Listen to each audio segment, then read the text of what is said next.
bisa dari orang terdekat seperti tetangga atau karyawan, bahkan ada dari orang yang sama sekali mereka tidak kenal. Biasanya kepesugihan yang random itu biasanya dia naruhnya di jalanan yang ramai, terus terjadi kecelakaan, itulah tumbalnya diambilnya dari situ gitu. Dan kalau ditanya cari gini memangnya masih ada banyak gitu, bahkan banyak kasus yang kami tangani itu sebenarnya yang pesugihan bukan mereka, melainkan leluhur-leluhurnya dulu, tapi mereka menjadi korban karena mereka ada aliran darah gitu. Kalau kita bilang instan sebenarnya boleh dikatakan seperti itu, tapi yang namanya pekerjaan kan tetap berproses ya. Tapi ya prosesnya itu artinya yang saya lihat dan ketahui biasanya makin berkembang sih, makin besar usahanya, makin berkembang, makin kaya raya. Tapi ya itu nanti tiba-tiba ada keluarganya yang mendadak meninggal, KO, nggak ada penyakit apa-apa, nanti ada yang tiba-tiba kecelakaan, seolah-olah itu memang kecelakaan tunggal, padahal memang ada campur tangan bangsa gaib yang mengganggu. Jadi seperti itu, seringnya seperti itu. Jadi aku pernah punya pengalaman nih, kan kalau cara metode pengobatan kami kan sebelum diputuskan perjanjiannya kan ditelisik dulu nih.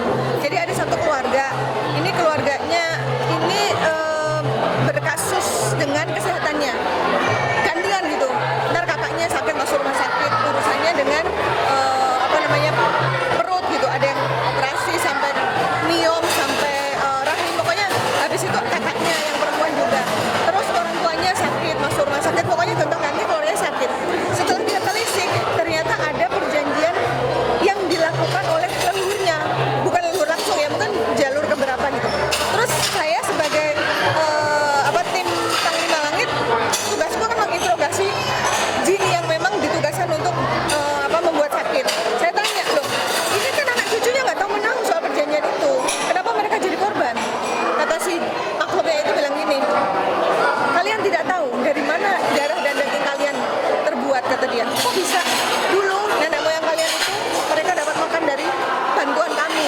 Makan itu dikasih kepada kalian, masuk ke dalam darah, turun temurun akan sampai darah itu kepada kalian. Jadi kami tetap akan meminta timbal balik. Itu pembelajaran banget buat kita gitu, yang nggak tahu bahwa pesugihan ini ternyata efeknya bisa sampai turun temurun, bahkan sampai ke 7 turunan di bawahnya. Harus ada orang yang bisa memutuskan, ya seperti Panglima ini kan memang pekerjaannya seperti itu. Soalnya kalau tidak diputuskan itu akan terus menerus gitu, akan mengalami keapesan gitu di antara keluarganya gitu. Ya itulah artinya jangan mencari kekayaan yang bersekutu dengan iblis, dengan setan, karena tidak ada yang abadi, karena nanti pasti ujung-ujungnya akan kembali kepada orang yang meminta pesugihan tersebut.